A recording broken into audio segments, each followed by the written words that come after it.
اسی طریقے سے نماز کا معاملہ جو ہے وہ پہلے کیوں نہیں آیا؟ نماز کا بعد میں آ رہا ہے. آت المال علی حبہ ذوی القربى والیتامى والمساکین وابن السبیل والسائلین وفی الرقاب. کتنا دور لے گئے. واقام الصلاۃ وآتى الزکاۃ. یہ ہے ترتیب کے اعتبار سے جو میں نے عرض کیا تھا. یہاں عنوان کیا ہے؟ یہاں نیکی کی حقیقت عنوان ہے. اس کی روح ایمان ہے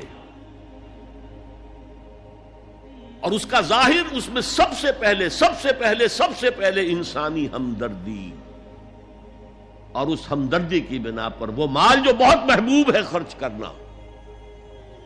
درد دل کے واسطے پیدا کیا انسان کو، ورنہ طاعت کے لیے کچھ کم نہ تھے کروبیاں. اگر یہ نہیں ہے تو کچھ نہیں. حضور نے فرمایا من یحرم الرفق فقد حرم الخیر کلہ. جو شخص دل کی نرمی سے محروم ہو گیا وہ کل کے کل خیر سے محروم ہو گیا. کسی کو دکھ میں دیکھو اور اس پوزیشن میں ہو کہ تم اس کا کوئی مداوع کر سکو اور نہ کرو، پھر تم چاہے مفسر ہو، محدث ہو، نیک نہیں ہو. تم عابد ہو سکتے ہو، زاہد ہو سکتے ہو، تم مفسر ہو سکتے ہو، محدث، نیک نہیں ہو سکتے. من یحرم الرفق، رفق کہتے ہیں نرمی. رفیق ہمارا ساتھی، دمساز. ظاہر بات ہے آپ کو دکھ ہوگا، آپ کے رفیق جو ہے اس کے اپنے دل میں محسوس کرے گا آپ کے درد. ہمدرد کسے کہتے ہیں؟ ہمدرد جن کا درد مشترک ہے. ہم عصر ایک زمانے کے لوگ، ہم جماعت ایک جماعت میں پڑھنے والے، ہم درد. خنجر چلے کسی پہ تڑپتے ہیں ہم امیر، سارے جہاں کا درد ہماری جگر میں ہے. اگر یہ رفق نہیں ہے، اگر یہ ہمدردی نہیں ہے، اگر کسی کو دکھ میں دیکھ کر آپ تڑپ نہیں اٹھتے، اگر اس کی مدد کرنے پر قادر ہو اور نہیں کرتے تو کل خیر سے محروم ہے. پڑھے جاؤ نمازیں اور تہجدیں، کچھ حاصل نہیں ہو. اس پر جو آخری آیت قرآن کی ہے، لن تنالوا البر حتى تنفقوا مما تحبون، اس سے زیادہ کیٹیگوریکل سٹیٹمنٹ اور کیا چاہیے. لن کے ساتھ جو نفی ہوتی ہے فعل مضارع میں، انتہائی مؤکد. ہرگز نہیں پہنچ سکتے نیکی کے مقام کو جب تک کہ خرچ نہ کرو ان میں سے جو چیزیں تمہیں پسند ہیں. قمیض پھٹ گئی ہے، بوسیدہ دے دو کسی کو، یہ نہیں ہے خیرات و صدقات، بلکہ جو تمہیں محبوب ہو. لن تنالوا البر، بر کے مقام تک نہیں پہنچ سکتے. پھر میں کہہ رہا ہوں عابد ہو سکتے ہو، زاہد ہو سکتے ہو، علم کا معاملہ ہے، محدث ہو سکتے ہو، مفسر ہو سکتے ہو، فقیہ ہو سکتے ہو، مفتی ہو سکتے ہو، سب کچھ ہو سکتے ہو. قرآن مجید کی روح سے نیک نہیں کہلا سکتے. وآت المال علی حبہ. اب اس میں جو ترتیب میں نے کہا تھا، الاقرب فالاقرب، الاقرب فالاقرب، سب سے پہلے ذوی القربیٰ. اور اس میں اکثر و بیشتر ہم سے کوتاہی ہوتی ہے. دور دراز کے لوگوں کے ساتھ نیکی ہو رہی ہے. سگے بھائی کی بیوہ اور یتیم بچے جو ہیں وہ محروم ہیں. انہوں نے اس وقت یہ کر دیا تھا، یہ کر دیا تھا. ظاہر بات ہے کہ رشتہ داروں سے تو شکایتیں ہوتی ہیں. یہ تو ہمیشہ ہمارے مخالف رہے ہیں جی، ان کی ہم کیسے مدد کریں. اگر تو اللہ کے لیے دینا ہے تو پہلا حق ان کا ہے. من احب للہ وابغض للہ واعطى للہ ومنع للہ. اللہ کے لیے دیا ہے اگر، تو اپنے اس نفس کی جو انتقام کا جذبہ ہے اس کو کچلو، اور جس کا سب سے پہلا حق ہے اس کو پہنچاؤ. حق بحقدار رسید. ذوی القربى والیتامى، جو بے سہارا رہ گئے، باپ کا سایہ نہ رہا. والمساکین، مساکین کسے کہتے ہیں؟ مسکنت کہتے ہیں کم ہمتی. آپ کو معلوم ہے آج کل ایک مرض کہلاتا ہے نیورستھینیا. آدمی دیکھنے میں ہٹا کٹا ہے، صحت مند ہے، لیکن اندر سے اس کی کوئی ہمت ایسے جواب دے گئی ہے کچھ کر ہی نہیں سکتا. وہ ہے مسکین. اسی لیے جو فرمایا گیا یہودیوں کے لیے ضربت علیہم الذلۃ والمسکنہ، ذلت کے معنی بھی کمزوری اور مسکنت کم ہمت، ہمت ختم ہو گئی.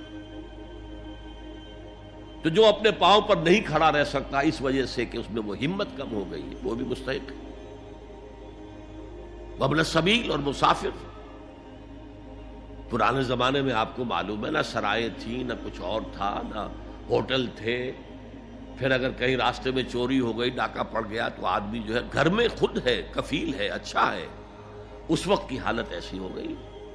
ہمارے ہاں بیگرز نے اسی کو ایک بہت بڑا بہانہ بنایا ہوا، جی میں آیا تھا وہاں سے اور یہاں سے اور میری جیب کٹ گئی، سب کچھ چلا گیا، اب مجھے واپس جانے کے لیے کرایہ چاہیے.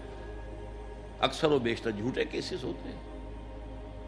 اگر آپ کسی کو پکڑ لیں اور ساتھ لے کر کہیں تحقیق کراؤ تو وہ بھاگ جائے گا، پھر نہیں آئے گا اس مسجد میں. لیکن یہ کہ ابن السبیل یہ بھی ایک کھاتا ہے. والسائلین یہ ذرا تفصیل طلب معاملہ ہے. اسلام کی تعلیم بڑی متوازن ہے. ایک طرف سوال کی مذمت ہے، مت اپنا دستے سوال دراز کرو کسی کے سامنے. جو شخص ہاتھ پھیلاتا ہے مانگنے کے لیے، وہ اپنی عزت نفس کو ہتھیلی پر رکھ کر آپ کے سامنے پیش کر رہا ہے، اور آپ ٹھوکر مار دیتے ہیں اس کی عزت نفس کو. مانگو اللہ سے. اللہ کسی کے دل میں ڈالے تمہاری ضرورت پوری کر سکتا ہے، بغیر اس کے کہ تم کسی کے سامنے دستے سوال دراز کرو. تو سخت مذمت ہے. اور خاص طور پر بیگری جو ایک انسٹیٹیوشن بن گیا ہے، ایک پیشہ بن گیا ہے، وہ تو اسلام کی تعلیمات کے منافی ہے. اور جس طرح کی ہم خیرات بانٹتے ہیں، 5 روپے کا نوٹ دے رہے ہیں مانگنے والوں کو مسجدوں کے باہر، سمجھ رہے ہیں ہم نے حاتم طائی کی خبر کو لات مار دی، حالانکہ حقیقت میں آپ انسٹیٹیوشن آف بیگری کو سپورٹ کر رہے ہیں. کسی ایک کو لے لو، آؤ چلو مجھے اپنا گھر دکھاؤ، مجھے بتاؤ تم واقعی اس قابل ہو یا نہیں ہو، اور پھر اس کی مدد کریں، لمسم کریں. پھر وہ 5 روپے نہیں ایسی دیں کہ وہ کچھ اپنے پاؤں پر کھڑا ہو سکے. میں نے 1 روپیہ نہیں کہا، اس لیے کہ 1 روپیہ تو اب کوئی شے نہیں رہی، لیکن یہ کہ 5 روپے کا نوٹ بھی آپ نے تقسیم کرنے شروع کر دیے، یہ کیا ہے؟ والسائلین وفی الرقاب. لیکن دوسری طرف سائل کو جھڑکنا نہیں ہے. اما السائل فلا تنہر، جھڑکو نہیں. اچھا بھائی نہیں، معاف کرو، میرے پاس اس وقت آپ کی مدد کے لیے کچھ نہیں ہے، میں کچھ نہیں کر سکتا. تو ان دونوں کے درمیان اصل میں معاملہ ہونا چاہیے. بلکہ یہاں تک بھی فرمایا سائل کو ضرور دو، چاہے وہ گھوڑے پر سوار ہو کر تمہارے دروازے پہ آیا. کیا پتا اس کی واقعی الجھن کیا ہے. تو سوال کی مذمت اور سائل کو جھڑکنے کی ممانعت. حتی الامکان خالی ہاتھ نہ لوٹاؤ. اس نے اپنی عزت نفس اپنی ہتھیلی پر رکھ کر تمہاری سامنے پیش کر دیا، اسے ٹھوکر نہ مارو. لیکن جیسا کہ میں نے عرض کیا، یہ انسٹیٹیوشن آف بیگری جو ہے یہ ایک علیحدہ شے ہے بالکل، اس کا اس سے کوئی تعلق نہ سمجھیے. وفی الرقاب، رقاب جمع ہے رقبہ، گردن. فک رقبۃ او اطعام فی یوم ذی مسغبۃ یتیما ذا مقربۃ او مسکینا ذا متربہ. فک رقبۃ، کسی کی گردن چھڑا دینا. اس وقت سب سے بڑی اپلیکیشن اس کی تھی غلاموں کو، کنیزوں کو اپنے پیسے سے خرید کر آزاد کر دینا. بہت بڑی نیکی، بہت بڑی نیکی. اور حضرت ابو بکر رضی اللہ تعالیٰ عنہ کے دفتر فضائل میں سب سے اونچا کام یہ ہے کہ جن غلاموں کو اور جن کنیزوں کو ستایا جا رہا تھا، دیئر اونرز، دیئر ماسٹرز، ان کے آقا کو حق حاصل تھا، جو چاہے کریں ان کے ساتھ، قتل کر دے، کوئی پوچھنے والا نہیں ہے. میں پہلے بھی عرض کر چکا ہوں، میری ملکیت ہے، جیسے میری بکری میری ملکیت ہے، میں نے اس کو ذبح کیا، گوشت کھا لیا، تم کون ہوتے ہو پوچھنے والے؟ میرا غلام تھا، میں نے قتل کر دیا، تم کون ہو پوچھنے والے؟ ان کو حضرت ابو بکر نے خرید کر آزاد کیا اور منہ مانگے دام دیے. حضرت بلال کے لیے امیہ ابن خلف نے اتنی بڑی رقم مانگی, حضرت ابو بکر نے کہا ٹھیک ہے لو. باپ نے کہا بھی ابو قحافہ نے, ابو بکر کو کوئی غلام خریدنا ہی تھا تو کوئی طاقتور آدمی جو کام آ سکے کہیں اس کو خریدنا چاہیے. مجھے کیا پتا ابو بکر کس لیے خرید رہا اور کس کے لیے خرید رہا.